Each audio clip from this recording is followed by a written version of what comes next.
Assalamu alaikum everyone. So here I am Dr. Shahriyar and let me introduce myself that I am the graduate of Allama Iqbal Medical College and I am teaching from last 4 to 5 years. मैं medical को भी पढ़ाता था. Now I'm done with my FCPS Part 1 very first attempt. इसके अलावा जो जे cat जो कि काफ़ी मुश्किल सबको लगा था मेडिसिन एंड लाइट का अल्हम्दुलिल्लाह मेरा वो भी पास है. आई पास एक यू टेस्ट एज वेल और बाकी जो सारे टेस्ट हो रहे हैं अल्हम्दुलिल्लाह pass every test in first attempt. मेरा मेन फोकस यहाँ पे एफसीपीएस होगा. मैं आप लोग को बताऊंगा कि आप लोग क्या क्या मिस्टेक्स कर सकते हो या आप क्या मिस्टेक्स करते हो जो मैंने ऑब्जर्व किया जो मिस्टेक्स थी. अब जैसे कि F C P S part 1 में जब मैं बैठा हूँ जाके तो आई ऑब्जर्व वन थिंग कि वहाँ पे जो पेपर 1 था ना, पेपर 1 मैंने मेडिसिन में लाई दिया. पेपर 1 में almost 95 M C Qs with exact statement of S K. Exact statement थी एस के की. तो उसी टाइम मैं बाहर आया. मेरे कुछ और फेलोज भी थे. उन फेलोज से मैंने पूछा कि आप लोग को कितनी स्टेटमेंट्स लगा के रिपीट है, कितनी आपको लगा कि ये एस के में से है. तो most of the fellow told के 60%, किसी ने कहा 70%. बट सिर्फ एक मेरे साथ था जिसने भी सारी एसके की थी, SK1 टू SK19 तक. सिर्फ उसने मुझे कहा कि 95% रिपीट लगी. और मुझे खुद भी 95% रिपीट लगी क्योंकि मैंने भी SK1 to 19 की थी. तो the first thing which I want to tell you कि आप लोगों को SK1 to 19 करनी ही करनी है. This is the must. फिर इसके बाद इस साल आप लोग देख रहे हो कि थोड़ा सा पूल को बेहतर करने की उन्होंने कोशिश किया, वो क्लिनिकल हुआ है. 200 MCQs थे. 200 MCQs में मुझे एक भी ऐसा MCQs नहीं मिला जो कि उसके ऑप्शन में मुझे कंट्रोवर्सी नजर आई हो. हमारे पेपर वाले दिन उनमें कोई कंट्रोवर्सी नहीं थी. उनका एक ही एग्जैक्ट आंसर बन रहा था और वही उसका आंसर था. राइट. ऑलमोस्ट अल्हम्दुलिल्लाह I manage to correct almost 180 MCQs out of 200. जब हमने उसकी की बनाई तो उसमें मेरे 180 बन रहे थे. बट ये सारे 180 किस तरह से बने, इसमें सबसे मेजर रोल किस चीज़ का था? इसमें सबसे major role to be very honest if I will say तो सबसे पहली एक बुक थी SK1 to 19. SK1 to 17 आप लोगों के पास आपको पता है आई हुई है. और उसके बाद आपने क्या करना है, आपने एक तो सबसे पहले एसके करनी है और दूसरा आपने क्या करना है. जो दूसरी इंपॉर्टेंट बुक है जिसने मुझे फ़ायदा दिया वो था BRS फिजियोलॉजी. अगर किसी के कॉन्सेप्ट फिजियो में नहीं बेहतर, मेरे अल्हम्दुलिल्लाह फिजियो के कॉन्सेप्ट बेहतर थे लेकिन still BRS physiology help me. Still उसने मुझे हेल्प किया. यानी आप लोगों ने कौन कौन सी की, एक तो आपने SK1 to 17 ले लेनी है. मैंने SK1 to 15 ली हुई थी. फिर उसके साथ आपने SK18 लेनी है, SK19 लेनी है और आपने अपना स्पेशलिटी स्पेसिफिक पोर्शन करना है. अब देखो उसका क्या रीज़न होता है. जो आपका पूल बना हुआ है ना FCPS का, उसके अंदर उन्होंने स्पेशलिटी स्पेसिफिक डाला हुआ, मेडिसिन के अलहदा बनाया हुआ, सर्जरी का अलहदा बनाया हुआ. बेशक वो चीज़ें आपस में एक जैसी आ रही होती हैं लेकिन जो मैंने देखा है ना, जो मेडिसिन की सारी चीज़ें हैं वो मेडिसिन में ही आ रही होती है. अब SK1 to 19 की थी ना, तो उसमें पेपर 1 में 95 MCQs रिपीटेड से. मैंने सिर्फ मेडिसिन किया था तो मेडिसिन से ही रिपीटेड से वो. राइट. फिर दूसरी जो बुक मैंने आपको बताया कि अगर आपके कॉन्सेप्ट अच्छे नहीं है, आपने फिजियोलॉजी एक बार रिवाइज करनी है तो आपको BRS फिजियोलॉजी विल हेल्प. सही हो गया. फिर अगर आपको पेपर 2 की टेंशन हो रही है कि यार ये थोड़ा सा क्लिनिकल आने लग गया, how I am going to perform it in it, तो अगर आपने पहले पैथोमा पढ़ी हुई है तो आई विल रिकमेंड कि आप लोग पैथोमा पढ़ लो. ये आप लोग के पास एक सेट ऑफ बुक्स होना चाहिए जो आप लोग को हेल्प आउट करेगा at the end of the day. ये तो आप लोग ने लाजमी करनी है. सही हो गया. इन केस आपने BRS फिजियोलॉजी तो मैं कहूँगा पढ़नी है. इन केस आपने पैथोमा नहीं पढ़नी है, आप कह रहे हो मैं एक अच्छी बुक पढ़ना चाहता हूँ, कोई इंटरनेशनल एग्जाम भी दे रहे हो, तो आई विल रिकमेंड फिर आप फर्स्ट एड सुन लो. फर्स्ट एड सुन लो. First aid going to help you a lot. मैंने टीच की हुई है फर्स्ट एड. जब मैंने टीच की थी, मैंने इससे FCPS से पहले की थी तो मुझे बहुत फ़ायदा हुआ. राइट. तो मेरी वेबसाइट में मेरे फर्स्ट एड के लेक्चर्स भी अवेलेबल है. बट मैंने वो टीच की तो मुझे वो फ़ायदा हुआ. द रीज़न इज़ क्योंकि मैंने वो पढ़ाई टीच भी इस तरह से की कि मैंने उसको हाई पॉइंट जो यू वर्ड से भी इंटीग्रेट कर दिए, मैंने FCPS से भी इंटीग्रेट कर दिए ताकि वो एक प्रॉपर एक किताब बन जाए, एक प्रॉपर उसके लेक्चर्स बन जाए. क्योंकि मैंने अपना FCPS देना था तो मुझे था कि मेरी अपनी तैयारी अच्छी हो जाए. तो वो जब मैंने अपनी तैयारी के लिए पढ़ाया तो अल्हम्दुलिल्लाह I put my best in it. और अल्हम्दुलिल्लाह बहुत से बच्चे वो फर्स्ट एड के लेक्चर सुन रहे हैं. मेरे कोलीग्स ने मेरे अपने लेक्चर सुने थे और अल्हम्दुलिल्लाह दे पास. स्पेशली आपको पता है कि पैथो का कितना मुश्किल पेपर आया था. One of my colleague also listen for the patho, उसका पैथो भी पास हो गया. So first aid help.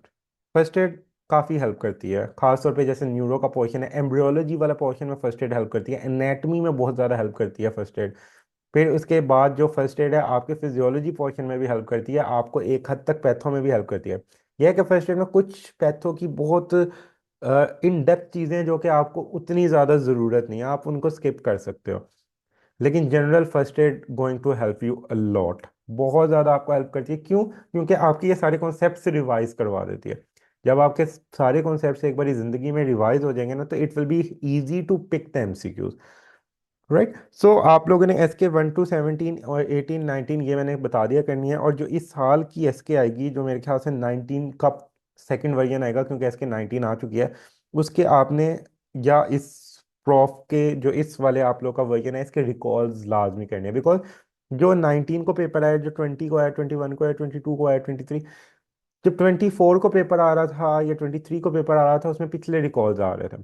यानी पेपर 2 में भी आपके पास 500 600 का पूल आप रीजनरेट हो चुका है। यानी उसमें से हर पेपर में 20 25 30 आप लोग को आ जाने हैं नेक्स्ट में। राइट। फिर आप लोगों में से बहुत से बच्चे एक बुक कहेंगे कि मैं जिक्र ही नहीं कर रहा, और वो है रफ़ीउल्लाह। अब देखो, every person is not a Rafi person. हर बंदा रफ़ीउल्लाह वाला पर्सन नहीं है। उसकी रीज़न क्या है? उसने एक ही एमसीक्यूज बार बार लिखे हैं। हाँ, वो आपकी मेमोरी को इंटीग्रेट करने में हेल्प कर सकती है, वो आपके कॉन्सेप्ट्स को बेहतर करने में हेल्प नो डाउट कर सकती है, लेकिन हर बंदा रफ़ी पर्सन नहीं है। अब वो आप हो या नहीं हो, वो आपको खुद देखना है।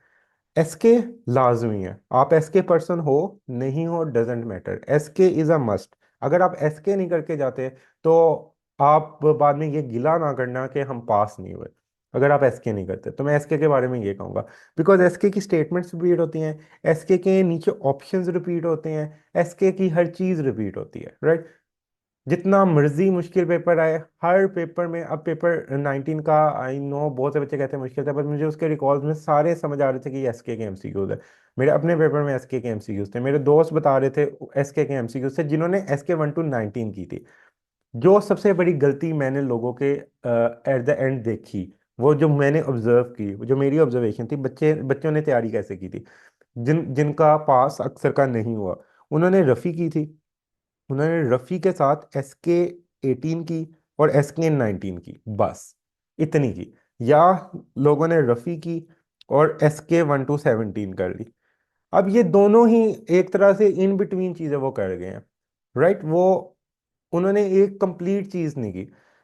अगर आप लोगों ने पास होना है, आप लोग चाहते हो, तो I will recommend SK 1 to 19 करो। राइट। क्योंकि एमसीक्यूज कुछ आप लोगों के पास 18 में नहीं है, कुछ 19 में नहीं है। फिर दूसरी जो चीज़ आप लोगों ने लाजमी करनी है, वो रजिस्टर बनाना है।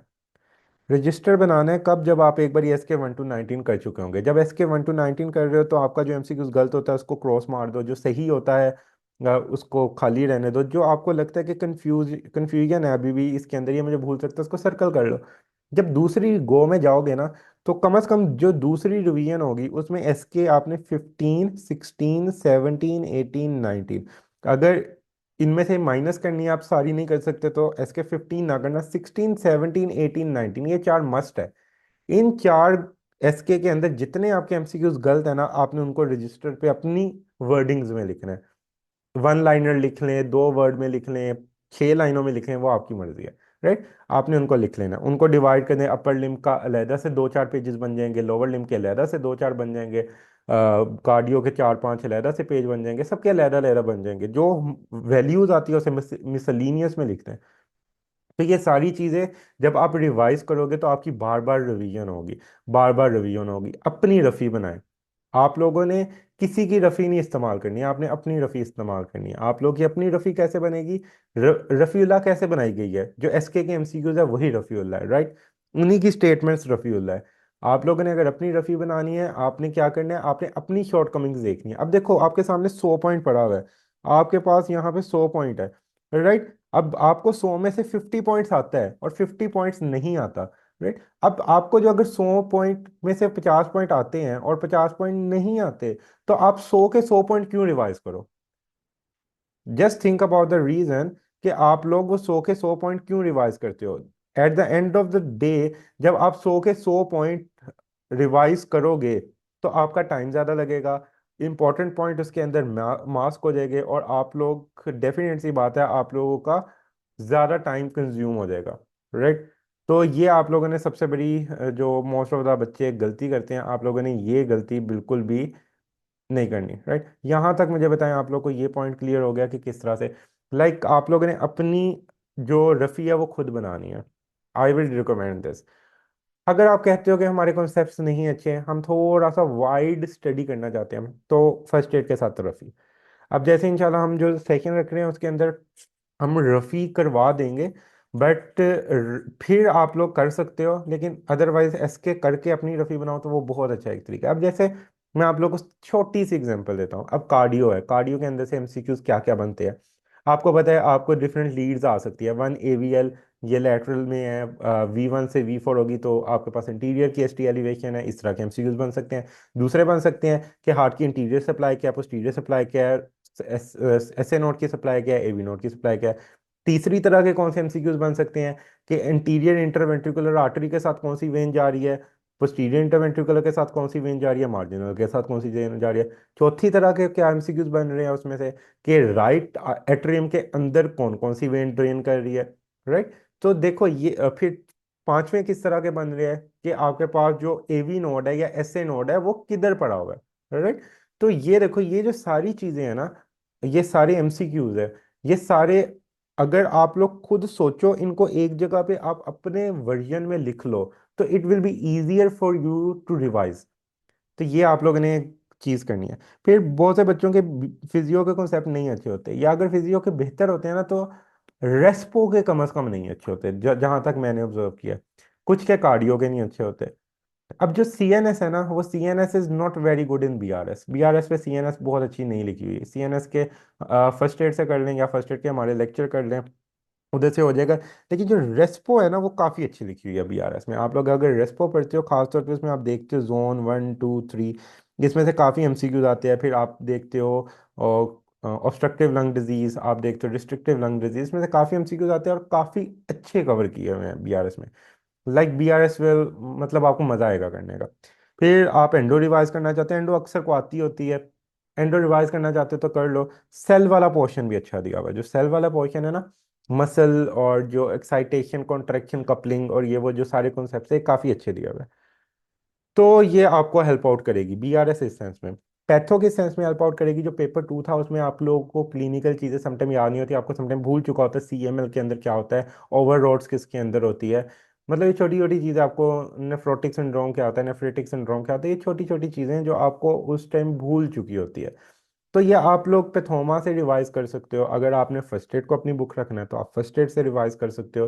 तो ये वाली चीज़ें आप जिधर से आपको प्रेफरेबल है, अगर आपने पैथोमा पढ़ी हुई है ज़िंदगी में तो आप वही उठाओ। अगर आपने फर्स्ट एड पढ़ी हुई है ज़िंदगी में, आप वही उठाओ।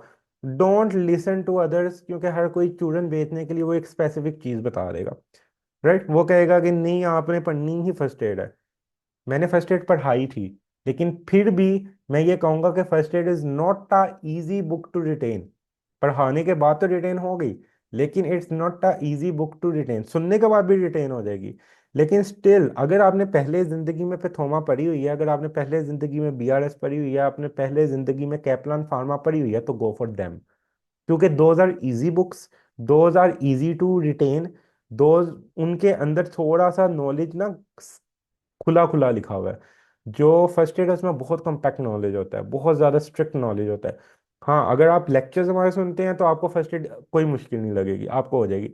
लेकिन अगर आप कहते हो कि आपके पास आपने लेक्चर नहीं सुनने, आपने बुक्स पढ़नी है, तो मैं कहूँगा जो आपने बुक्स पहले पढ़ी थी ना, वो लाजमी पढ़ो।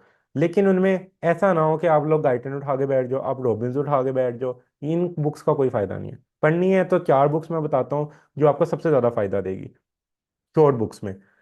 BRS physiology, Pathoma for special pathology, sketchy for microbiology, और शॉर्ट स्नेल्स फॉर एनाटॉमी। ये आपको सबसे ज़्यादा फायदा देंगी अगर आप शॉर्ट बुक्स में एक जामिया नॉलेज लेना चाहते हो, एक ब्रॉड ओवरव्यू लेना चाहते हो। अगर आप एक कॉम्पैक्ट नॉलेज लेना चाहते हो, आप एक कॉम्पैक्ट वे में नॉलेज लेना चाहते हो, आपके कॉन्सेप्ट अच्छे थे, तो I will definitely recommend First Aid and our lecture of First Aid by MSS premium learning. वो मैं लाजमी रिकमेंड करूंगा। अब ये आपने देखना है कि आपकी की मेंटेलिटी क्या है। आपको ब्रॉड नॉलेज चाहिए तो आप जाओ उन बुक्स की तरफ जो आपको अच्छा ब्रॉड नॉलेज दे देंगी, उनमें टाइम लगेगा। अब अगर मुझे कोई कहेगा कि हम 2 महीने में सारी कर सकते हैं तो फिर ये आपकी हिम्मत की बात होगी, राइट। अगर आप में से कोई कहेगा कि हम एक ट्राई मारना चाहते हैं कि किसी तरह निकल जाए हमारा, तो फिर आपको जो मैं रिकमेंड करूंगा वो मैं आपको क्या करूंगा, SK 1 to 19 तो मैं सबको ही रिकमेंड करूंगा।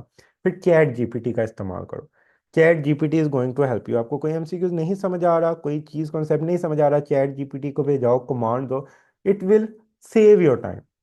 आपका टाइम सेव करेगा क्योंकि आपके पास पीछे सिर्फ 2 मंथ पड़े हुए हैं। Chat GPT will save your time. SK 1 to 19 आपने कर ली।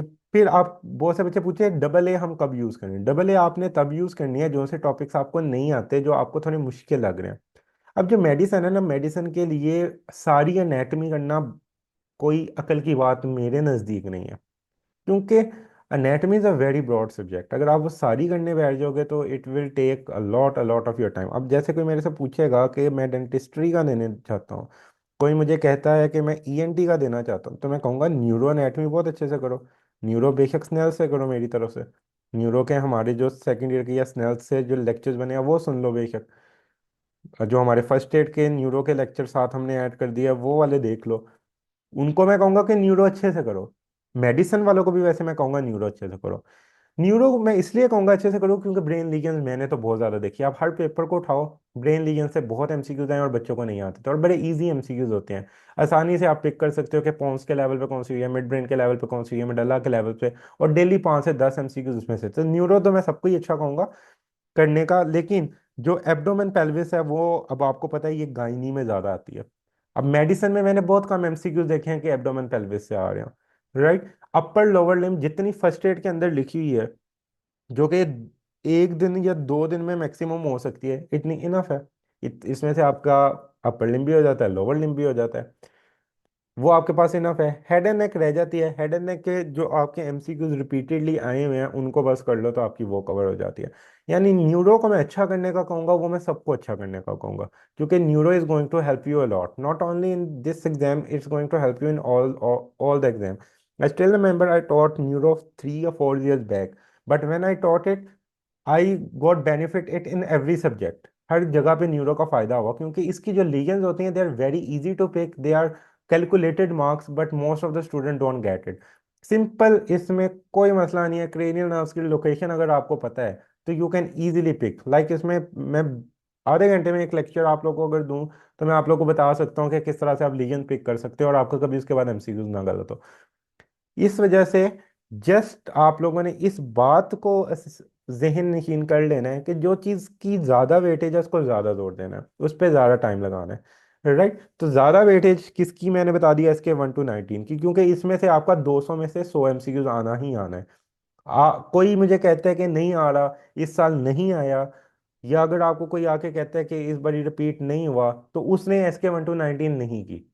अगर उसने 1 to 19 की होती तो उसको 100 एमसीक्यूज नजर आ जाता। अगर उसने नहीं की तो उसको नजर नहीं आया।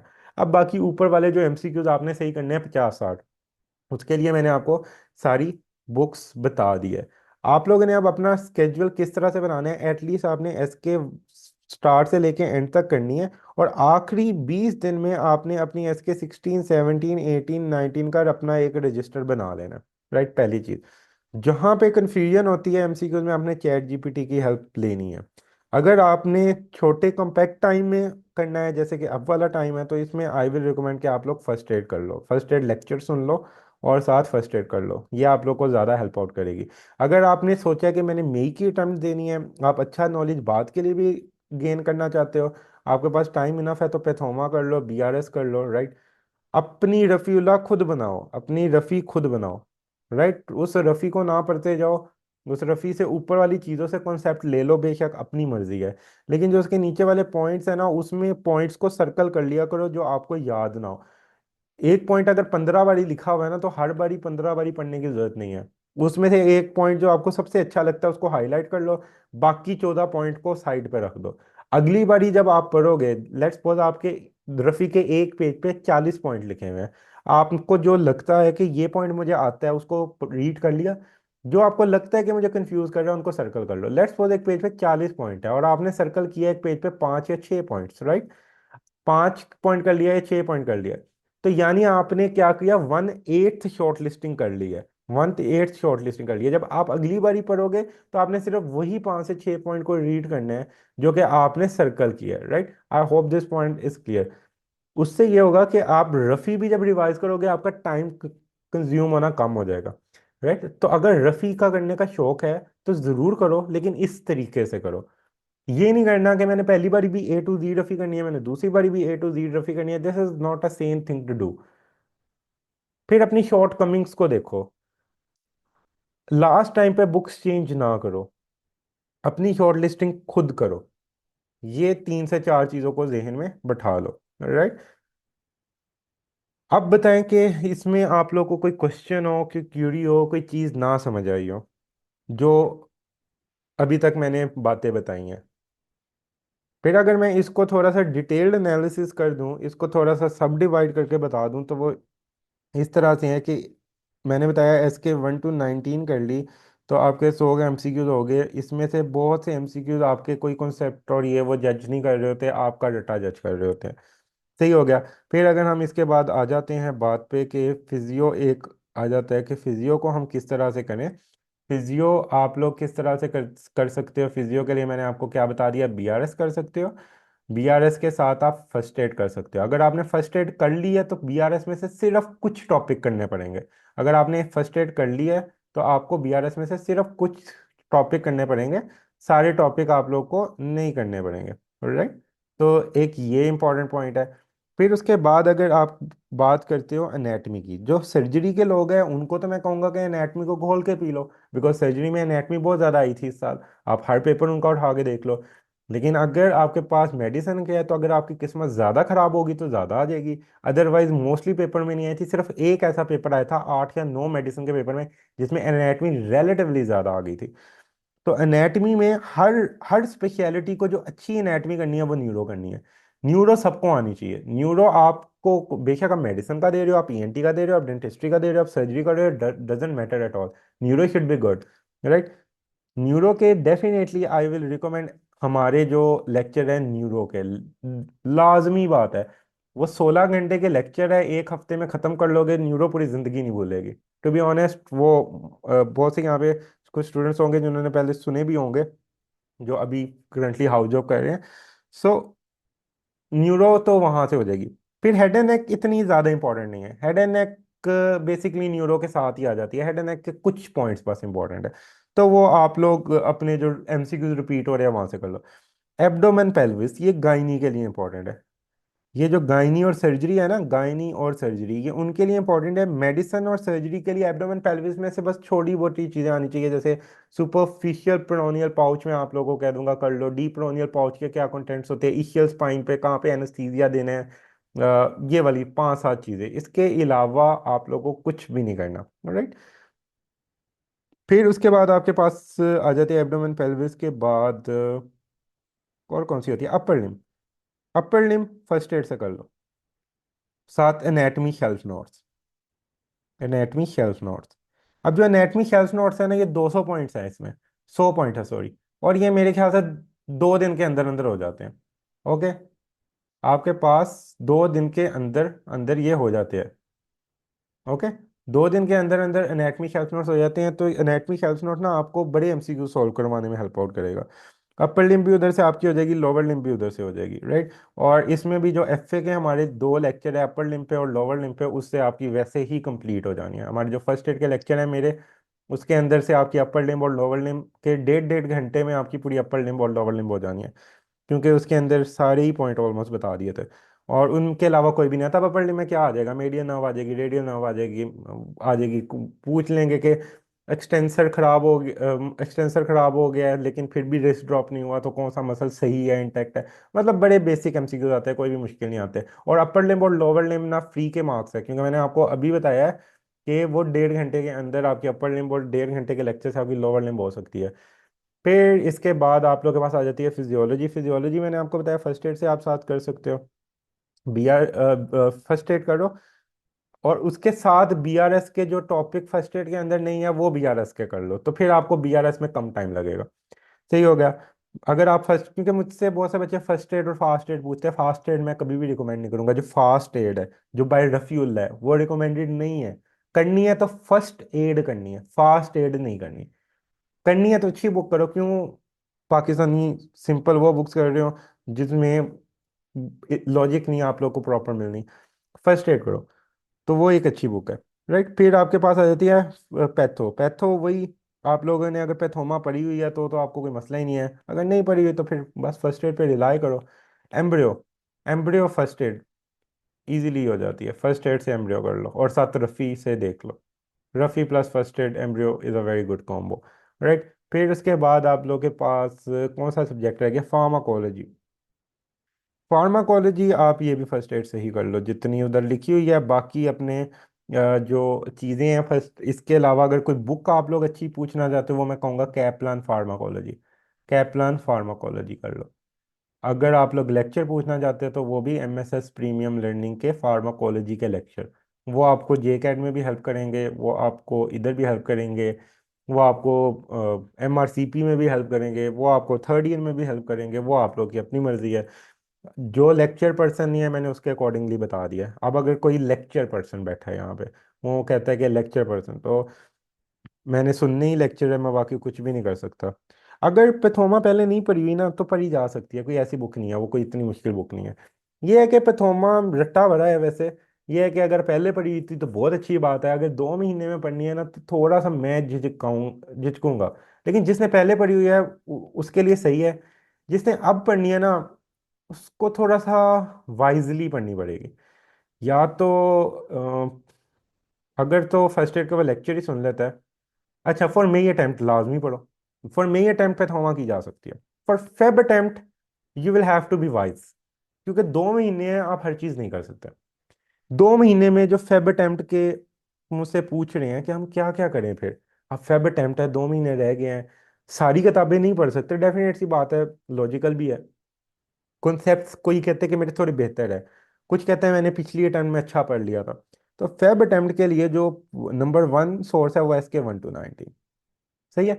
आपके पास ये इस फॉर्म में आती है कि 1 to 17 होती है, 18 अलहदा है, 19 अलहदा, तो यानी आपने एस के की ये सारी किताबें करनी है।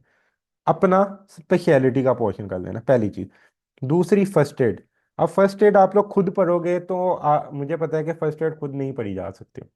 पढ़ लोगे तो बहुत बात है, अच्छी बात है, लेकिन खुद समझना उतना इजीली नहीं किया जाता। अगर फर्स्ट एड के लेक्चर पूछोगे तो मैंने जो एफसीपीएस के दौरान उसके लेक्चर बनाया है, फर्स्ट एड के लेक्चर हमारी वेबसाइट पे अवेलेबल है। अल्हम्दुलिल्लाह we have our own website. I am teaching from last 4 to 5 years, तो ये मैं ऐसी चीज़ नहीं है कि पहले दिन आप लोग को आगे बता रहा हूँ कि मैं टीच कर रहा हूँ। एमएसएस प्रीमियम लर्निंग ये हमारा 5 साल से प्लेटफॉर्म चल रहा है। We have our own website. आप लोगों को, आप लोग वो कर सकते हो। वैसे तो फर्स्ट एड के लेक्चर हमारे काफ़ी कॉस्टली हैं, but for Feb attempt we are giving for first time very at very cheap cost. वरना तो हमने 15,000 30,000 रखी थी, बट सिर्फ एफ सी पी एस वालों को, और किसी को नहीं। स्टेप्स वालों को सस्ते नहीं मिलेंगे। सिर्फ एफ सी पी एस वालों की हम प्राइस सिर्फ 6,000 उनको इस पर ही दे रहे हैं फेब तक। अगर कोई लेना चाहता है, उसमें सारी फर्स्ट एड के सारे सिस्टम सब कुछ कवर्ड है। ओके, और न्यूरो उसके अंदर एडेड है, न्यूरो उसके अंदर एडेड है। मतलब न्यूरो एनेटमी के लेक्चर्स भी उसमें एडेड है, न्यूरो फर्स्ट एड के लेक्चर्स भी उसमें एडेड है, यानी दोनों लेक्चर्स उसमें एडेड है। राइट। और अगर कोई फार्मा की फुल डिटेल्ड वीडियो भी लेना चाहता है तो वो वैसे भी हमारी 5,000 की अलहदा है, लेकिन वो भी हमने इसी पैकेज में 8,000 के अंदर वो हमने ऐड कर दिया है। सिर्फ हमने फैब अटेम्प्ट के लिए किया है। वैसे हमने जो separate first second third fourth final year के बच्चे ले रहे हैं उनके लिए ये सेपरेट नहीं है। राइट। सॉरी, एक सेकंड मुझे कॉल सुनने दीजिएगा।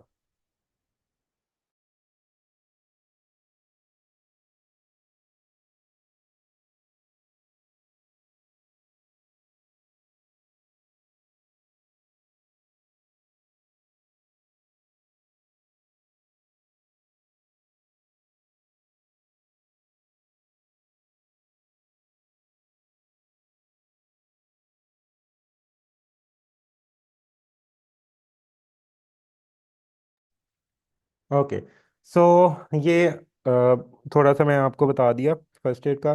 सॉरी वो कॉल आ गई थी।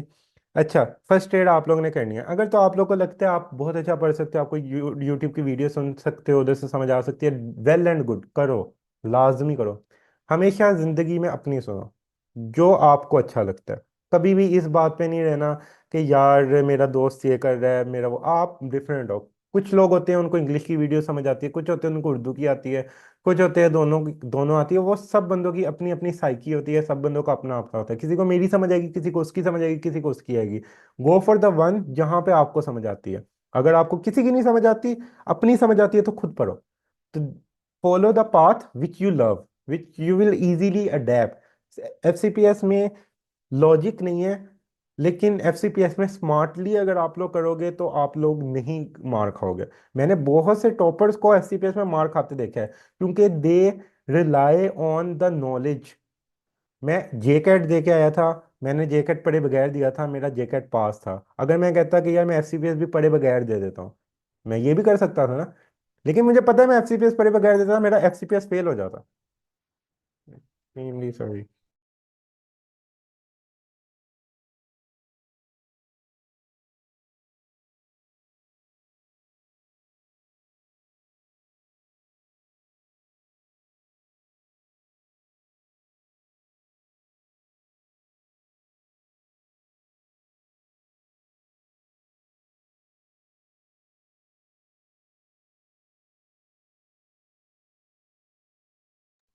अच्छा, अगेन सॉरी, मेरे फादर की कॉल थी। अच्छा, अगेन आ जाती है बात कितने आवर्स, ये बहुत से बच्चे पूछते हैं। देखो बच्चों, हर बंदे की डिफरेंट साइकी है। हर बंदा किसी को 10 घंटे पढ़ना पड़ता है, किसी को 5 घंटे पढ़ना पड़ता है, किसी को 6 घंटे, कुछ जॉब के साथ एडजस्ट कर सकते हैं, कुछ नहीं कर सकते। आप लोगों ने जो मिनिमम करना है ना, वो डेली के 200 से 300 एमसीक्यूज एसके के करने हैं। आपके बेशक 200 में से 150 गलत होता है, डजेंट मैटर। आप लोगों ने गलत को नहीं देखना। 200 से 300 एमसीक्यूज आपने डेली के एसके से करने ही करने हैं, राइट। आपने डेली करने हैं, आप और कुछ कर नहीं सकते दिन में ना। आपसे और कुछ नहीं हो रहा, आपने एसके के एमसीक्यूज करते रहना। आप कुछ भी करें या ना करें, एसके के एमसीक्यूज करें। एक चीज आपने डेली करनी है, बाकी अपने टाइम के अकॉर्डिंग एडजस्ट करने हैं। फिर किसी ने पूछा SK 1 to 17 and SK 1 to 19 दोनों करें। नहीं, आपने एसके 1 to 17, फिर 18 19 ये सारी करनी है। मतलब अलहदा अलहदा ये चीज़ें एग्जिस्ट नहीं करती, right. Tell us First Aid में कितना टाइम लग जाएगा फॉर मेडिसिन विद वीडियोस। जो फर्स्ट एड के हमारे लेक्चर्स हैं, सारे सिस्टम्स के, वो 92 आवर्स के हैं, 92 आवर्स के। सो 92 आवर्स के अंदर आपकी फर्स्ट एड कंप्लीट हो जाएगी। न्यूरो एनाटमी के कौन से लेक्चर्स, ये भी हमारी वेबसाइट पे ही पड़े हुए हैं, MSS premium learning by doctor Shahriyar. उसमें आप लोग देख सकते हो, वहाँ पे पड़े हुए हैं। आप लोग को कोई भी चीज़ होगी, आप मुझे कांटेक्ट करके पूछ सकते हो। बीआरएस से कौन से टॉपिक करें, हाँ देखें जो फर्स्ट एड के अंदर नहीं है और जो रिपीटेडली पूछे जाते हैं। जैसे मैं आपको रेस्पो की एग्जांपल दूं, मैं अगेन बार बार बताई जा रहा हूँ, जोन 1 2 3 बहुत आते हैं। लंग कैपेसिटीज फर्स्ट एड के अंदर लिखी हुई है, लेकिन लंग कैपेसिटीज और जो वॉल्यूम्स है वो बहुत अच्छे बीआरएस में लिखे हुए हैं। फिर obstructive lung disease, restrictive lung disease, ये इंपॉर्टेंट है। सेल साइकिल इंपॉर्टेंट है। Cardiac cycle, gastrin secreting, GI बड़ा इंपॉर्टेंट है। जीआई बहुत अच्छा बीआरएस पे लिखा हुआ है, वो इंपॉर्टेंट है। फिर आपके पास जो मेम्ब्रेन फिजियोलॉजी है, that is also an important topic, वो आप लोगों ने लाजमी करना है। पैथोमा अगर पहले नहीं पढ़ी हुई तो मेडिसिन एंड लाइट के लिए पढ़ना बेहतर है। For May attempt yes, for May attempt you can study with job. कितने मंथ्स बेस्ट प्रेप के लिए चाहिए? अच्छा, अब आपकी जॉब की इंटेंसिटी पे भी डिपेंड करता है। कोई 10 घंटे की जॉब कर रहा है, कोई 6 घंटे की कर रहा है। It all depend upon the intensity of the job and how much time you can dedicate. For example, मेरे नज़दीक आप कुछ भी करते हो ना, आप 3 महीने के अंदर एफसीपीएस की तैयारी कर सकते हो। बस आपको स्मार्टली चलना है, और आपको डेडिकेटेडली चलना है, और आपको परसिस्टेंस के साथ चलना है। डंडियां मार के चलोगे फिर तो 6 महीने भी किसी चीज़ के लिए काफ़ी नहीं है, राइट।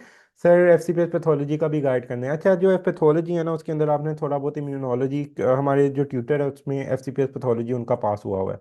तो मैं वो भी बता देंगे। जो मुझे पता है वो यही है कि आप लोगों ने लाजमी माइक्रो अच्छी करनी होती है, आप लोगों ने इम्यूनो अच्छी करनी होती है। आपने ये सारी चीज़ माइक्रो की स्केची आपने सारी अच्छी से कर लेनी है, और साथ फर्स्ट एड कर लेनी है। फर्स्ट एड से जो पैथो है ना, जनरल पैथोलॉजी आपके पास हो गई, और माइक्रोबायोलॉजी होगी, ये वाली सारी चीज़ें एक बार रीड कर लेनी है, तो पैथो भी पास हो जाता है। देखिए, अगर आपने मेडिसिन की हुई है ना, तो बहुत सी चीज़ें, अगर आपने एस मेडिसिन की अटेम्प्ट की है, तो मेरे ख्याल से सर्जरी का भी पेपर पास हो जाता है, सारी पास हो जाते हैं, कोई ऐसी चीज़ नहीं है, कोई रॉकेट साइंस नहीं है, सबके एक जैसी पेपर होते हैं, कोई ज़्यादा खास डिफरेंस नहीं होता। अब थोड़ा चेंज करना शुरू किया है, फेबर टाइम में शायद थोड़ी सी और चेंजिंग आ जाए, सर्जरी का थोड़ा और सर्जरी स्पेसिफिक हो जाए। लेकिन पेपर वन में आपको ये गारंटी के साथ दे सकता हूँ कि 85 to 90% रिपीट होगा, सिर्फ उसके लिए जिसने SK 1 to 19 किया और एंड पे उसने SK 15, SK 16 17 18 19 को शॉर्ट लिस्ट करके जो अपने एमसीक्यूज गलत हुए उसका रजिस्टर बनाया। जिसने ये किया है वो उसका पेपर वन में 85 to 90 एमसीक्यूज रिपीट होंगे। लेकिन जिसने ये नहीं किया उसके नहीं रिपीट होंगे, सिंपल। ओके। तो ये अब आप पे डिपेंड करता है। फेब्रुवरी वाले एग्जाम तो 6 तारीख को होगा, मतलब अब से बहुत 2 हाँ कवर हो जाएगा। टू बी वेरी ऑनेस्ट, अगर आप फर्स्ट एड कवर करोगे तो हो जाएगी आसानी से। उसके लेक्चर सुनोगे, एसके पे अपना पूरा जोर लगा देना है और चैट जीपीटी का इस्तेमाल करना है वाफर मिकदार में, तो it's going to help. SK को ज़्यादा रिवीजन ना भी करो, दो कम से कम कर लो, बस एक बारी पूरी एसके ख़त्म करो। SK 1 to 9 बहुत घटिया है, वो सिर्फ आपको ज़मीन पे लाने के लिए होती है। अगर आप थोड़ा सा डिप्रेस नहीं होना चाहते तो SK 1 to 9 जो है ना वो स्किप कर देना, SK 10 से शुरू करना, SK 10 से SK 19 तक कर लो। अगर मतलब आप क्योंकि SK 1 to 9 में काफ़ी गलतियां भी है और मसले मसाइल भी है, उनकी स्टेटमेंट इतनी अच्छी नहीं है। तो अगर आप थोड़ा सा बेहतर करना चाहते हो ना, तो फिर मैं आपको कहूँगा कि SK 10 से लेके SK 19 कर लो, ये मस्ट है। इससे कम नहीं मैं एसके में बता सकता। SK 10 से SK 19 लाजमी है। फर्स्ट एड के लिए कौन से लेक्चर बेस्ट हैं? तो फर्स्ट एड के लिए लेक्चर्स जो मेरे हम लेक्चर्स है हमारी वेबसाइट पे है, MSS premium learning by doctor Shahriyar. Website पे ज़्यादा प्राइस आ रही होगी क्योंकि उसकी एक्चुअल प्राइस ज़्यादा है, लेकिन फेब अटेम्प्ट के लिए हमने उसके ऊपर डिस्काउंट, वैसे वो हमारी प्राइस डिफरेंट पैकेजेस पे है, मिनिमम प्राइस उसकी 15,000 है, मैक्सिमम उसकी 30,000 है, लेकिन FCPS के लिए वो 6,000 है, जो सिर्फ FCPS फेब अटेम्प्ट दे रहे हैं सिर्फ उनके लिए। ओके। डबल ए बुक पढ़े या ना? हाँ, डबल ए के बारे में एक पॉइंट याद रखना है, जो टॉपिक आपको नहीं आता, लेट्स सपोज आप कहते हो कि मैंने मेडिसिन देना है, मेडिसिन में माइक्रो इंपॉर्टेंट है, लेकिन जो माइक्रो है ना वो आपको एसके में मेडिसिन में समटाइम थोड़ा सा लैग कर देगी। तो मैं आपको कहूंगा जिसने मेडिसिन अटेम्प्ट देनी है वो एसके जो डबल ए है उससे माइक्रो पोर्शन करे, जो डबल ए है उससे वो जनरल एनेटमी का पोर्शन करे, और डबल ए में से वो एम्ब्रियोलॉजी का पोर्शन करे, ये 3 पोर्शन कर ले वो। बाकी ये है कि आपको अगर लगता है मेरी न्यूरो नहीं अच्छी तो न्यूरो कर लो, जो आपको लगता है मेरा अच्छा नहीं है। लेकिन anatomy is not wise to do from SK double A medicine के लिए। मेडिसन के लिए वो वाइज नहीं है कि वो सारी एनाटमी उधर से करे। हेड एंड नेक को अवॉइड मारो, एब्डोमेन पेल्विस को अवॉइड करो, वो इतनी नहीं। अगर ये सेकंड अटेम्प्ट हो, क्या सजेस्ट करेंगे कि पहले एसके करेंगे या जो थ्योरी वीक हो? मैं सजेस्ट करूंगा आज आज के दिन से एसके उठाओ, डेली 200 एमसीक्यूज करो, थ्योरी भी करो। मतलब 200 एमसीक्यूज जो मैं कह रहा हूँ वो डेली करना ही करना है। आप थ्योरी करते हो उस दिन, नहीं करते, आप कुछ भी करते हो, it one thing I want to make very clear to you, start SK from the very first day. उस दिन आप थ्योरी करो ना करो डजेंट मैटर, एसके करनी है। और मैं प्रेफर करूंगा कि आप स्टार्ट में थ्योरी बेहतर करो along with the SK, SK करते जाओ। आप एसके करोगे गलत हो जाएंगे, मैक्सिमम यही होगा ना, गलतियां पता लगती जाएगी, थ्योरी कर रहे होगे पता होगा कि मैं क्या गलतियां कर रहा हूं। ऐसे नहीं करना कि मैं एक फाइन लाइन ड्रॉ कर दूं कि इसके बाद एसके करूंगा, इससे पहले मैं थ्योरी करूंगा, नहीं। एसके और थ्योरी को साथ साथ चलाओ। अगर 200 एसके के 200 एमसीक्यूज 1 घंटा लेते हैं, 1 घंटा लेते हैं, आधे घंटे में 100 एमसीक्यूज हो जाता है। अगर 60% ऑफ फर्स्ट अटेम्प्ट में, तो क्या फेब में अटेम्प्ट देना चाहिए? जरूर देनी चाहिए, क्यों नहीं देनी चाहिए। अगर फिर आप मई में ये होगा कि आप सोचोगे कि यार मैंने मई की अटेम्प्ट दे रहा हूँ, मेरे पे प्रेशर ज़्यादा है, मेरी इंडक्शन, कोई बात नहीं, फेब की अटेम्प्ट आप दो। थोड़ा सा हिम्मत करनी पड़ेगी, थोड़ा सा अपने आप पे कॉन्फिडेंस लाना पड़ेगा, और अपनी ज़िंदगी में से और अपने रोस्टर के अंदर से, स्केड्यूल के अंदर से वो फजूल टॉपिक्स और चीजें और गाइडेंस को निकालना पड़ेगा जो आपका अनड्यू टाइम वेस्ट कर रहे हैं। अपना रोस्टर अपने अकॉर्डिंग बनाएं, अपनी कमजोरियां अपने अकॉर्डिंग ठीक करें। इस बात को भूल जाएं कि वो वाला शख्स जो बता रहा है वो मुझ पे सूट करता है। आपको एनेटमी अच्छी आती है इसका ये मतलब नहीं है मुझे एनेटमी अच्छी आती है, मेरी एनेटमी वीक थी, तो इसका मतलब ये नहीं है कि आपकी वीक होगी, मेरी फिजियोलॉजी स्ट्रांग है, इसका मतलब ये नहीं है कि आपकी स्ट्रांग होगी। मतलब you will have to be very clear about this thing, that the shortcomings in you are not the shortcomings in any other person. you'll have to find the shortcoming by yourself. I can tell you the thing कि if you have shortcoming then do this, if you don't have the shortcoming then do this. I can't tell you कि you have this shortcoming, वो आपको खुद find करनी है। अगर मई में attempt दें तो जुलाई वाली इंडक्शन के लिए हाँ हाँ एलिजिबल ही होते हो। मई में दोगे और फेब में, जो फेब और मई की होती है वो जुलाई के लिए एलिजिबल करती है, और जो अगस्त और नवंबर की होती है वो अभी वाली के लिए एलिजिबल करती है। अच्छा, फर्स्ट एड में सिस्टम के अलावा कौन से टॉपिक करें यार? जो एक बायोकेमिस्ट्री में आप लोग वाइटामिन को लाजमी करो, लाइसोसोमल स्टोरेज डिसऑर्डर करो, ग्लाइकोजन स्टोरेज डिसऑर्डर करो उसमें।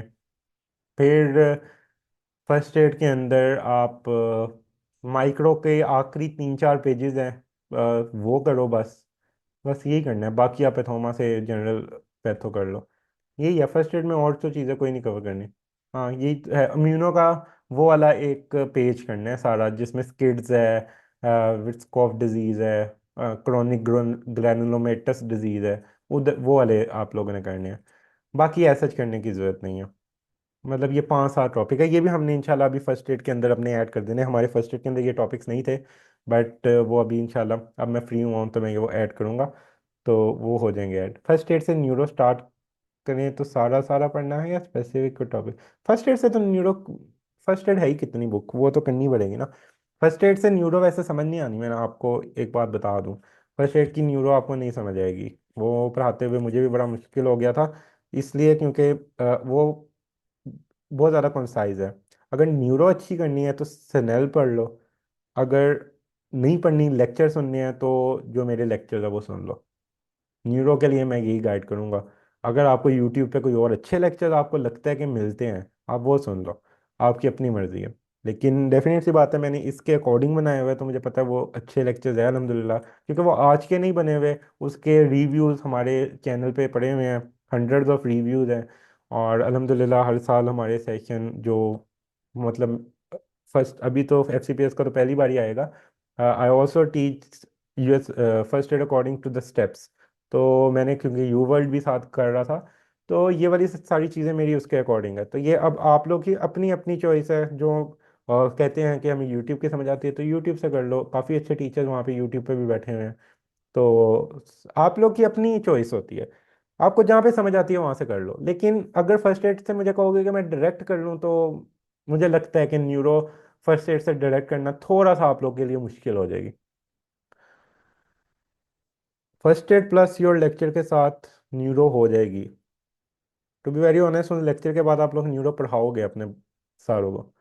अब देखो, सिंपल में आप लोग को ना, आप लोग के कॉन्सेप्ट नहीं भी है अगर इस टाइम, मैं आपको न्यूरो का एक छोटी सी चीज़ भी बता दूँ ना, तो आप लोगों को क्या आना चाहिए? आपको उसकी क्रेनियल नर्व्स आनी चाहिए, राइट? क्रेनियल नर्व्स अगर आपको आती है ना कि कहाँ से निकल रही है, आपको पता है कि मिड ब्रेन के लेवल पे मेरी थर्ड फोर्थ क्रेनियल नर्व निकल रही है, पोन्स के लेवल पे मेरी फिफ्थ सिक्स सेवन्थ एट निकल रही है, और मेडला के लेवल पे मेरी 9 10 11 12 निकल रही है। फिर आपको फोरामेंस पता है अगर, कि किस फोरामेन में से कौन सी गुजर रही है, फोरामेन स्पाइनोजम से कौन सी गुजर रही है, रोटेंडम से कौन सी गुजर रही है, ओवेल से कौन सी गुजर रही है, सुपीरियर से कौन सी गुजर रही है। ये आ गया।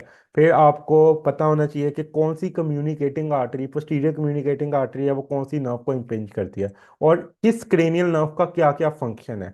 अगर आपको ये चीज़ आती है, आपका कभी भी कोई न्यूरो का एमसीक्यूज नहीं गलत हो सकता।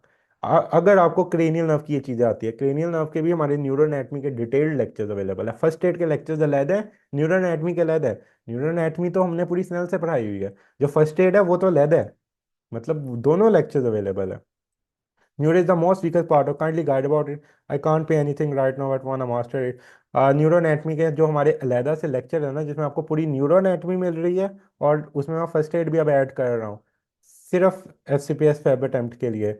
वो सिर्फ 1000 रुपीज़ के है। अब आई डोंट थिंक कि कोई 1000 रुपीज़ भी ना पे कर सकता अपने लर्निंग के लिए, क्योंकि जो आप किताब है एक, वही आप लोग के पास 2800 3000 4000 रुपये की है।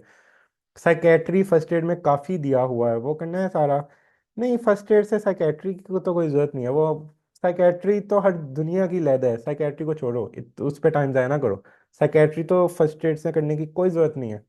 आप लोगों को कोई साइकेट्री नज़र आई है? जब आती नहीं है तो फिर आप लोगों ने करनी क्यों है? सीवीएस का बताने, हाँ सीवीएस देखो हर बंदे का डिफरेंट है।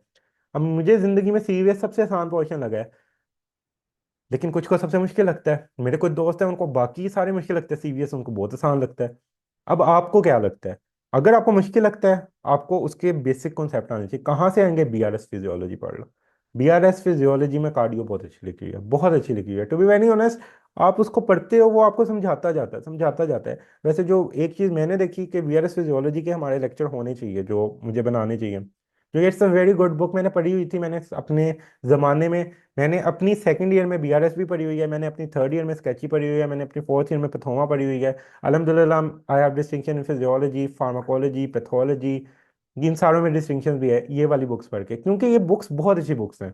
टू बी वेरी ऑनेस्ट, अगर मैं कहूँ कि दुनिया में सबसे अच्छी बुक मुझे अभी तक मेडिकल की दुनिया में जो लगी है वो पैथोमा है। It is such a great book that I can't explain the greatness of that book. इतनी अच्छी है। और फिजियोलॉजी की दुनिया में अगर मुझे सबसे अच्छी बुक लगी है कभी जिंदगी में, वो बीआरएस फिजियोलॉजी है। I can't explain the greatness, how great it is. कितनी अच्छी वो लिखी गई है, कितनी आसान वो लिखी गई है, और कितनी टू द पॉइंट वो लिखी गई है। To be very honest, how how they wrote this I I don't know, क्योंकि वो बहुत अच्छी किताबें इन्होंने लिख दी है। Kindly guide regarding anaesthesia, anaesthesia का सारा पेपर मेडिसिन वाला होता है, कोई उसमें 10-20 MCQ एनेस्थीसिया के नहीं होते हैं। कुछ कुछ मुश्किल नहीं है। सीएनएस के एनेस्थीसिया जो है वो अच्छा कर लो। कहाँ से अच्छा कर सकते हो? मास्टर जी बोर्ड्स आप है, मास्टर जी बोर्ड स्टेप 2 सीखे, उधर से एनेस्थीसिया पढ़ लो थोड़ी सी। बाकी जो आपकी मिनी कैटजंग है उससे पढ़ लो, लिपिन कोड से पढ़ लो। एनेस्थीसिया के जो 3 चैप्टर है, एक स्केलेटल मसल रिलैक्सेंट वाला, एक लोकल एनेस्थीसिया, एक आपके पास जनरल एनेस्थीसिया, ये 3 चैप्टर है। लिपिन कोड पढ़ो बैठ के, उसकी शॉर्टलिस्ट करो, उनको अच्छा सा कर लो। रफ़ी पढ़ लो उसके लिए, साथ वो पढ़ लो। 20 MCQs आ जाएंगे, 25 MCQs आ जाएंगे, 30 MCQs आ जाएंगे। एफसीपीएस में मैंने इससे ज्यादा एमसीक्यूज एनेस्थीसिया में, एनेस्थीसिया के नहीं देखे। बाकी सारे मेडिसिन होते हैं। What I should do in my house job to pass part one in the first attempt? अच्छा, पार्ट वन अगर फर्स्ट अटेम्प्ट में करने है ना, और आप हाउस जॉब कर रहे हो, तो आप उठा लो SK 1 to 19। SK 1 to 19 और चैट जीपीटी, ये दो चीज़ें। आप खोलोगे एमसीक्यूज आपके गलत होंगे। याद रखने, एसके के एमसीक्यूज आप करोगे, आपके 50% एमसीक्यूज गलत होंगे। 50%। इवन जब मैंने अपनी पहली बार SK 1 to 9 किया, 1 to 9 बहुत घटिया है। अगर 1 to 9 छोड़नी चाहते हो तो छोड़ दो, क्योंकि SK 1 to 9 ना डिप्रेशन देती है। SK 10 से शुरू करो। अगर आप लोग कोई चीज़ छोड़ना चाहते हो ना, तो मैं आपको ये कहूंगा कि SK 10 से शुरू कर दो। ओके, SK 1 to 9 को बेशक ना करो। कौन सी आपने शुरू करनी है? एसके पता नहीं, लिखा नहीं जा रहा। SK 1 to 10 आप लोग शुरू करो। Okay, sorry, SK 10 to 19। जो SK 1 to 9 है ना, वो इकट्ठा पोर्शन है, उसमें काफ़ी गलतियां हैं, काफ़ी छोटी स्टेटमेंट्स है, मज़ा नहीं आता, गलतियां काफ़ी है। आपके कॉन्सेप्ट्स खराब कर देगी, थोड़े से आपको डिप्रेशन में ले जाएगी। क्योंकि जब वो मैंने की थी तो मेरे कोई 50 to 60% सही होते थे उसमें, SK 1 to 9। लेकिन SK 10 टू आगे अगर देखा जाए तो मेरे 75 to 80 या 85 to 90 तक पहुंच गए थे। लेकिन हाँ, अब ये आपको मैं बताता हूँ, आप लोगों को कब पता लगेगा कि आप लोग का पेपर पास है या पास हो सकता है? आप लोग को मैं थोड़े से मार्कर्स बता रहा हूँ। हर बंदे के डिफरेंट होते हैं। जो मैंने अपने और अपने दोस्तों में देखे जिनका पास है, सब में जो एक चीज कॉमन देखी, जब वो SK 16 पे पहुंचते हैं, SK 16 पे पहुंचेंगे जब, SK 16 पे अगर पहुंच के आपके 75% एमसीक्यूज 10 में से 6 या 7 पेपर में सही होने लग गए, और SK 18 तक आपके 85 तक भी कुछ पेपर्स में आने लग गए मार्क्स। मतलब SK 16 में आपके कितने सही होने लग गए? 75% तक। SK 17-18 में आपके कुछ पेपर्स में 85% भी टच कर रहा है। तो most likely you will pass, most likely आप पास की तरफ जा रहे हो। लेकिन अगर आप SK 19 तक पहुंच गए हो और आपके किसी भी पिछले पेपर में 75 नहीं टच हो रहा, तो this is the matter of concern.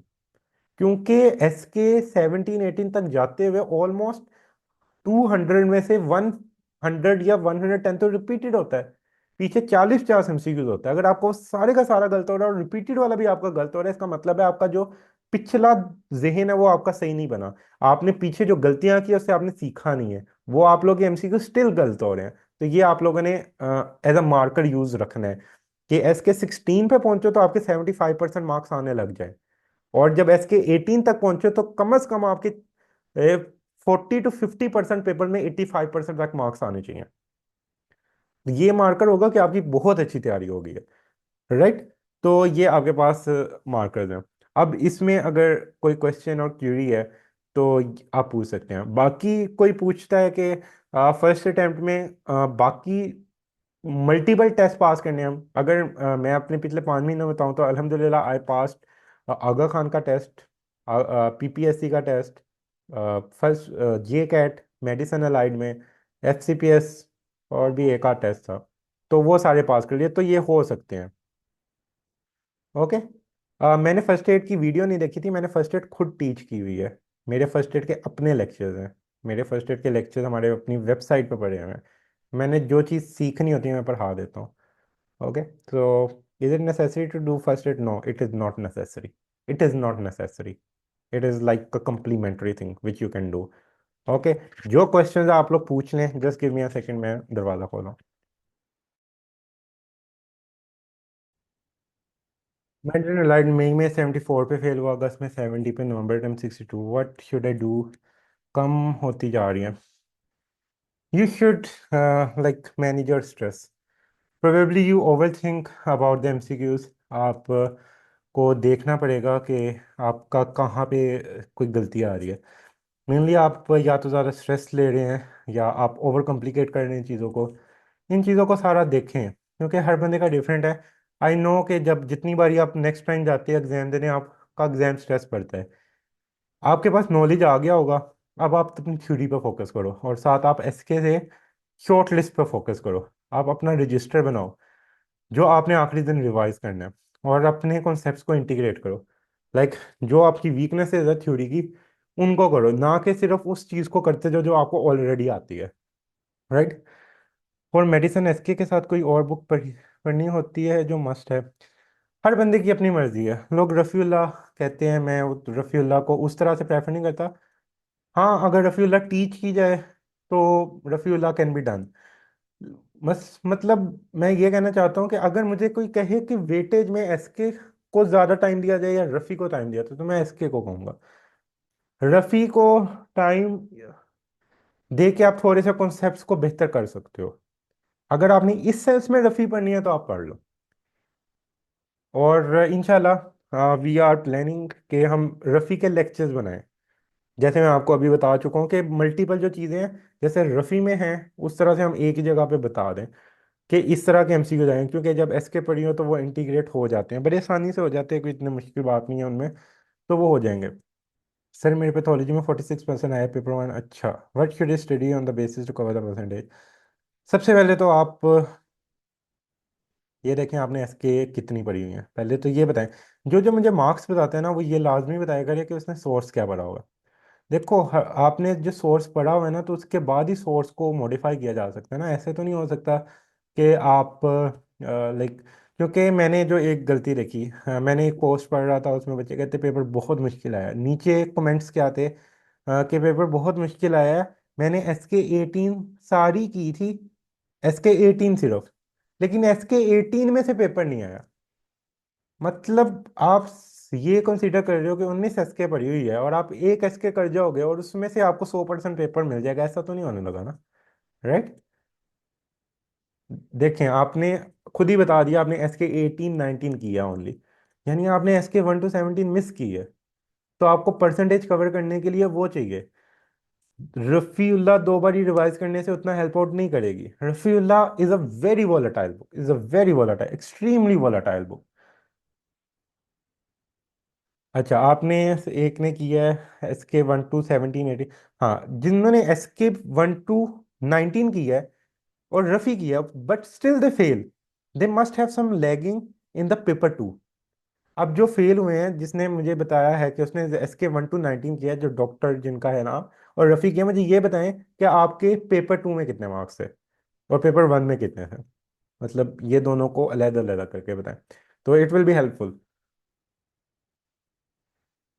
अच्छा, आप जब तक बता रहे हैं तब तक मैं देखता हूँ। सर मैंने SK 18 19 की थी, साथ में रफ़ी से और थोड़ी फर्स्ट एड। अब देखो जो थोड़ी चीज़ है ना, वो आपका टाइम ज़ाया करती है और कुछ नहीं करती। SK 18 19 की है, मैं आपको कहूँगा जिसने मार्क्स लेने हैं वो SK 1 to 19 कर ले। मैं बार बार कह रहा हूँ क्योंकि ये गाइड नहीं कोई कर रहा। मेरा दोस्त है, उसने फर्स्ट अगस्त अटेम्प्ट की थी। ही गाइडेड, ही सेड यार टू डेली बेसिस पे ना SK कर। अब मैंने, आप यू पीपल ऑल नो के JCAT was one of the most difficult. मैं वो, टू बी वेरी ऑनेस्ट, 1.5 घंटा सो के परे बगैर गया था। तो आई पास दैट। बट उसने मुझे एक बात की, उसने कहा देख यार, इधर ना कोई लॉजिक चलनी है, इधर ना कुछ चलना है, इधर चलनी है तो वो चीज़ चलनी है जो कि रट्टा आ रहा है। वो कहता है SK डेली बेसिस पे कर, and I believe that is the best advice someone gave me. और मैं चाहता हूँ कि मैं वो सबको दूं, क्योंकि SK 1 to 19, और उसने दूसरी एडवाइस दी थी रजिस्टर बनाई। और ये दोनों चीज़ों ने मुझे सबसे ज़्यादा हेल्प किया। To be honest, when I marked MCQs, तो मैंने 94 पहली गो में मार्क कर लिए थे पार्ट वन के, क्योंकि वो सारे SK की रिपीटेड लाइंस थी। टू बी वेरी ऑनेस्ट, उसके ऑप्शन में मुझे तो रिपीट ही लगे थे, मुझे तो कोई ऑप्शन भी चेंज नहीं लग रहा था। अगर मेडिसिन में FCPS देना हो तो सिर्फ मेडिसिन के पेपर करें, हाँ सिर्फ मेडिसिन के करो पेपर। फिर जो जो सा पार्ट वीक है वो AA से कर लो। फिर जो सा पार्ट वीक है ना, मेडिसिन के पेपर करो, माइक्रो AA से कर लो, जनरल एनाटमी AA से कर लो, और एम्ब्रियोलॉजी AA से कर लो। मेडेनलाइट में 74, फिर अच्छा ये तो मैंने आपको बता दिया। मेडेनलाइट और psychiatry, which one is easy pass, क्या पास होता है? देखिए, पास ना कुछ भी हो सकता है। पास में ये नहीं है कि आसान क्या है या डिफिकल्ट क्या है, आपका माइंड सेट है ये। सिर्फ और सिर्फ माइंड सेट होता है। आपको देखना पड़ेगा जो आप गलतियां कर रहे हो। अब देखो, मई अटेम्प्ट मुझे पता है कि ना वो रिलेटिवली इजी आई थी। अगस्त अटेम्प्ट मुझे पता है रिलेटिवली डिफिकल्ट आई थी। मई जून नवंबर अटेम्प्ट रिलेटिवली थोड़ी सी कॉन्सेप्चुअल आ गई थी। तो मेरे नज़दीक आपको थोड़ा सा जो कॉन्सेप्ट वाला पार्ट है उसको थोड़ा सा बेहतर करना है। उसमें भी सारी चीज़ें नहीं, वाइटामिन अच्छे कर लो। वाइटामिन से 2 3 कॉन्सेप्ट डेली आए हैं। अरे कभी बायोटिन आ गया, कभी विटामिन B9 आ गया, विटामिन B12 आ गया, कभी थायामीन आ गया।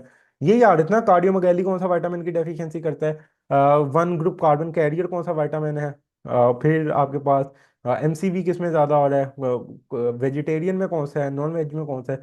यही 4 5 MCQs है। प्लेजरा के MCQs आ गए थे, B3 के, V2 के आ गए थे। यही MCQs आ रहे थे ना। हमारे आया था आइसोनाइजिड के साथ कौन सा विटामिन देखो, मतलब विटामिन में से डेली 3 से 4 MCQs आ रहे थे। यानी आप विटामिन का अगर 1 2 पेज फर्स्ट एड किया वो कर लो, आपके 4 MCQs हो गए। ग्लाइकोजन स्टोरेज डिजीज, स्पेशली जो ग्लाइकोजन और जो आपकी लाइसोसोमल स्टोरेज डिजीज है, उसमें 3 डिजीजेज, 5 डिजीजेज थी। वॉनरिक डिजीज, मकर्डर डिजीज, फिर आपके पास टेसेक डिजीज, नेमन पिक डिजीज, और आपके पास जो होती है जिसमें ग्लूकोज गाउचर्स डिजीज। ये 5 डिजीजेज हैं टोटल इन दोनों की मिला के, जिनमें से MCQ आने हैं। इसके अलावा किसी डिजीज से नहीं आने। ये कंफर्म बात है, क्योंकि स्टेप खोल लो उनमें भी इन्हीं में से आते हैं, और इस बारी भी उधर से आए हैं। तो दीज आर द 5 डिजीजेस। ये करोगे, आपके 3 4 MCQs और सॉल्व हो गए। अब मैंने आपको बैठे बैठे 3 टॉपिक में से 10 MCQs बता दिए जो मुझे पता है आने हैं, और आपको भी पता है कि आने हैं। कोई ऐसी चीज़ नहीं है, और ये गलत होने हैं मोस्टली का, क्योंकि वो करते ही नहीं है ये। तो ये आपने इस तरह से स्मार्टली लेके चलना होता है कि किस में से सबसे ज्यादा आ रहा है, कौन सा पार्ट आपका वीक है, कौन सा पार्ट आप अपने आप को बेहतर कर सकते हैं। You have to make yourself better. अब देखें, वो जो डॉक्टर हैं, आपने मुझे बताया कि आपके SK 1 to 19 की और आपने रफ़ी की, बट आपका पास नहीं हुआ। आपके पेपर वन में 66 है और आपके पेपर टू में कितने, 50 है।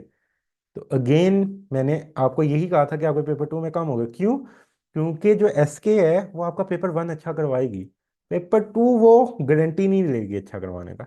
पेपर टू क्या चीज़ अच्छा करवाएगी? पेपर टू आप SK जो पढ़ रहे हो उसको कितना कॉन्सेप्ट से पढ़ रहे हो वो करेगी।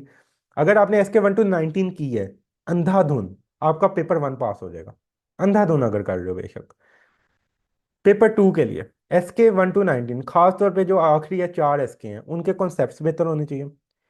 पैथोमा, या जो पैथोमा में टॉपिक्स है वो वाले टॉपिक फर्स्ट एड से, क्योंकि फर्स्ट एड में बहुत ज़्यादा टॉपिक है, वो सारे आप लोग को ज़रूरी नहीं है पैथो के लिए।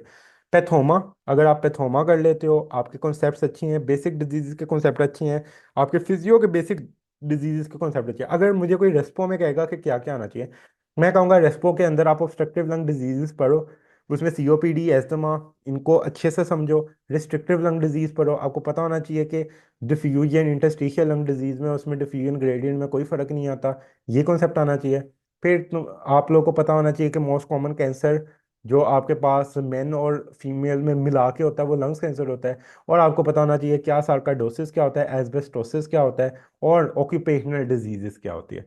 ये 5 टॉपिक्स आते हैं ना आपको, तो मुझे पता है कि आपको रेस्पो के सारे एमसीक्यू सॉल्व हो जाएंगे। ये 5 एमसीक्यू, 5 पॉइंट्स, और ये 5 पॉइंट्स सारे रेस्पो के पेपर 2 के एमसीक्यू सॉल्व करेंगे। You will have to have these concept. उन्होंने क्या किया था, उन्होंने स्टेटमेंट 4-5 लाइनों की दी थी, लेकिन उन्होंने कॉन्सेप्ट वही पूछा हुआ था। आप उठा के देखोगे, शोगरन सिंड्रोम बहुत ज़्यादा पूछा हुआ था। हर पेपर में शोगरन सिंड्रोम के एमसीक्यूज आए हैं। हर पेशेंट में सार्कोइडोसिस के एमसीक्यूज आए हैं। क्यों आए हैं? Because they are important topics. हर टॉपिक में वो जो है आपके पास एम्फेसीमा के आए हैं। हर टॉपिक में एस्थमा के आए हैं। तो पिक द टॉपिक्स जो कि रिपीटेडली आते हैं, उनको अच्छे से पढ़ लो। Right. I did whole SK 18-19, सिर्फ मेडल लाइन एंड 1-2-17 भी, एंड रफी भी 66 इन पेपर 1। आपने जो करना है, आपने 15, 16, 17, 18, 19, 15 को छोड़ो, 16, 17, 18, 19, ये 4 एसके के अपने शॉर्ट लिस्टिंग करनी है। और आपने अपनी क्लिनिकल नॉलेज में से पैथोमा के साथ थोड़ा सा अपने आप को थोड़ा सा स्ट्रॉन्ग करना है। राइट। अटेम्प्ट पासिंग मार्क्स पर इफेक्ट करते हैं? नहीं, ये पासिंग मार्क्स पर इफेक्ट नहीं करेंगे, कोई खास नहीं करते। Any additional book for FCPS surgery? नहीं, कोई एडिशनल बुक नहीं है। बस एनाटमी अच्छे से कर लेना। Sir system First add Pathoma और बीआरएस सब बुक्स से करें? सिस्टम पैथोमा, अगर पैथोमा और बीआरएस करते हो फिर फर्स्ट एड ना करो। अगर टाइम नहीं है, जैसे अभी टाइम कम है, तो फर्स्ट एड कर लो। क्योंकि मुझे पता है कि आप लोग पे थोमा मुश्किल है कर पाओगे। बीआरएस आपको पढ़ा दी जाए तो आप कर लोगे। फिर थोमा की जगह फर्स्ट एड विल हेल्प, वो भी पढ़ा दी जाए तो। हाँ, तो अब भी, लेकिन अगर मैं ही अटेम्प्ट के लिए हो तो फिर मैं कहूँगा कि पथोमा ही और बीआरएस करो, फिर मैं आपको कोई और ऑप्शन नहीं दूंगा। Sir system First Aid Pathoma, हाँ तो ये आपको मैंने बता दिया। Okay, I hope the things are clear. I tried my level best to be very sincere with you in telling the things जो एग्जिस्ट करती है। मैंने आपको वो बताई है, जो ग्राउंड रियलिटीज़ है मैंने वो बताई है। मैंने आगे ये नहीं कहा मेरे ये लेक्चर एग्जिस्ट करते हैं, पढ़ना ही फर्स्ट एड है। मैं बता रहा हूँ जो सी चीज़ एग्जिस्ट करती है, these are the ground realities, you have to be very good about it. हाँ पिथौमा, अगर आप क्योंकि मुझे पता है फर्स्ट एड आपको उतना ज़्यादा प्रोडक्टिव नहीं करेगी अगर आप खुद पढ़ते हो, और अगर आपके पास 6 महीने हैं जितना आपको पिथौमा और बीआरएस कर देगी। अगर आपके पास 6 महीने हैं, यानी आप मई अटेम्प्ट देना चाहते हो। अगर आप फेब अटेम्प्ट देना चाहते हो तो Pathoma and BRS is a risk, is a risk, is a good one, but is a risk. क्योंकि 2 महीने के अंदर ना, अगर आपने कभी जिंदगी में नहीं पढ़ी तो मुश्किल करेगी। अब जैसे हमारे लामा इकबाल के बच्चे होंगे ना, तो लामा इकबाल के बच्चों को कहूंगा मैं पिथोमा पढ़ लो, क्योंकि मुझे पता है उन्होंने पिथोमा पढ़ी हुई है। क्योंकि ऑलमोस्ट वो सारे बच्चे फोर्थ ईयर में पिथोमा ही पढ़ते थे। तो उनको मैं कहूंगा पैथोमा पढ़ लो, क्योंकि मुझे पता है कि वो पैथोमा कर लेंगे। आप लोग पहली बारी करोगे तो आपको पहली बारी उसकी कोई समझ नहीं आनी, वो आपके दिमाग से गुजरेगी। दूसरी बारी करोगे फिर थोड़ी सी समझ आएगी, तीसरी बारी करोगे फिर बेहतर समझ आएगी। तो इतनी बारी अभी टाइम नहीं है, टू बी वेरी ऑनेस्ट, 2 महीने में इतना टाइम नहीं होता। तो आप लोग को थोड़ा सा वाइजली चलना है। तो last advice to you people that don't compare yourself with others. बाकियों को छोड़ो, try to stick with the thing. एक चीज़ है जिसमें मैं कहूँगा वो लाजमी फॉलो करनी है, वो मैंने आपको बता दिया। इसके 1-19 आपने करनी है, न्यू एसकेस करनी है, मेडिसिन करना है सिर्फ। यानी अगर मेडिसिन के तो मेडिसिन करना है, अपनी सर्जरी स्पेशलिटी स्पेसिफिक करना है। राइट। डेली बेसिस पे 200 एमसीक्यू सॉल्व करो।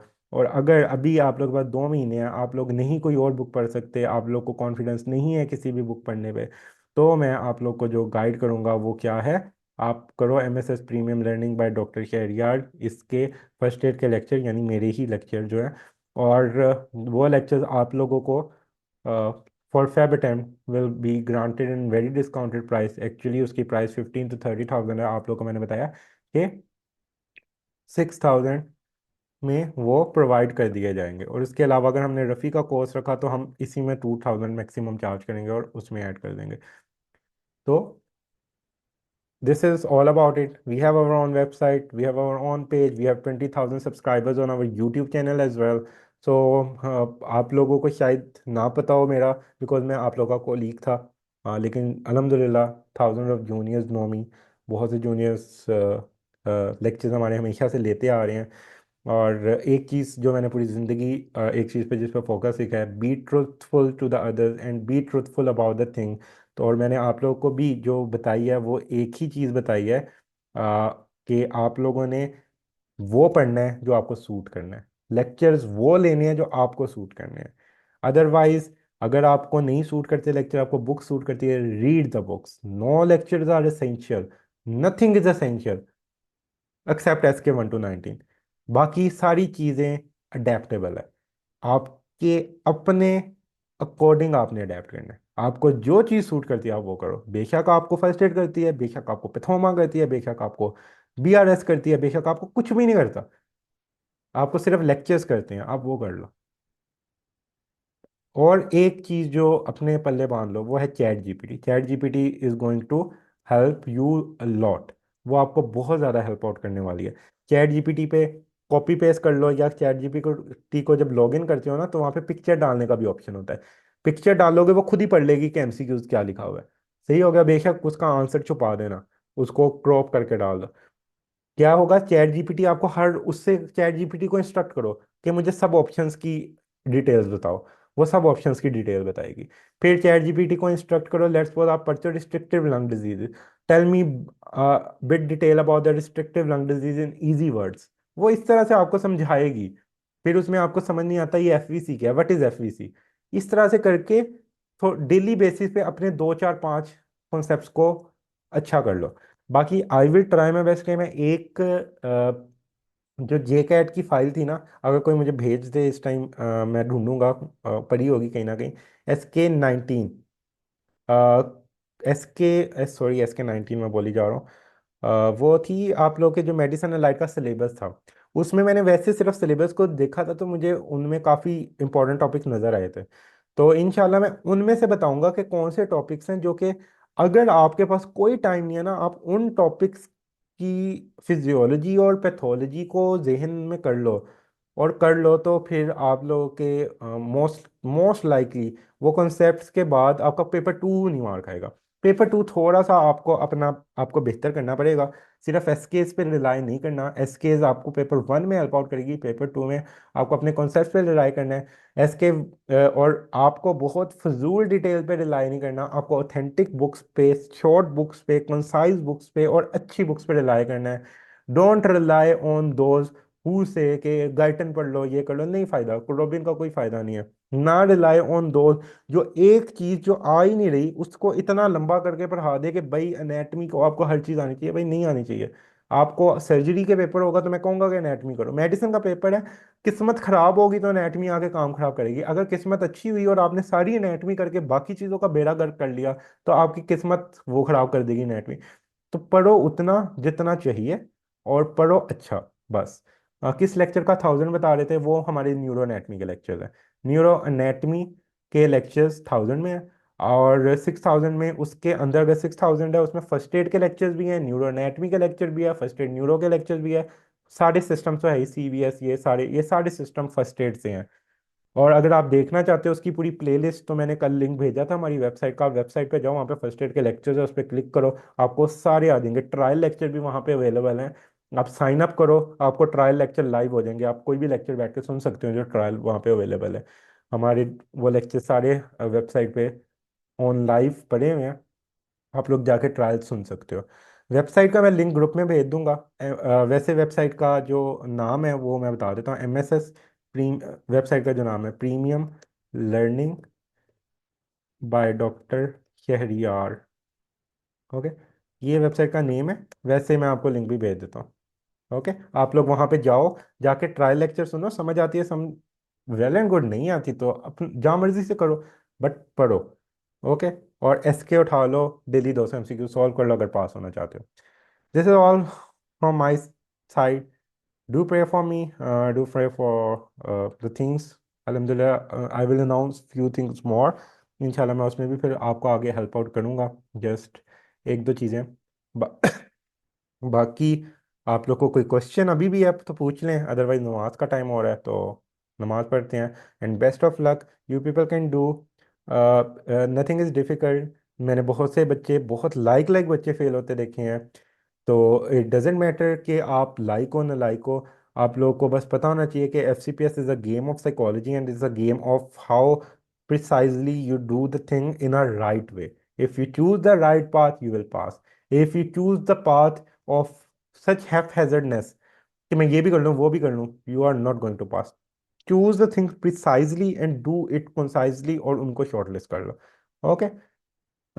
एसके के नोट्स खुद बनाने हैं। मैंने वही बताया, एसके के नोट्स खुद बनाने हैं। एसके के नोट्स खुद, आपकी जो रफ़ी है ना वो एसके की स्टेटमेंट्स और उसके आंसर्स हैं, राइट। अपनी रफ़ी खुद बनाओ। जिस दिन अगर आपने अपनी रफ़ी खुद बना ली तो इंशाल्लाह इंशाल्लाह इंशाल्लाह आप लोग का ये पास हो जाएगा। ओके।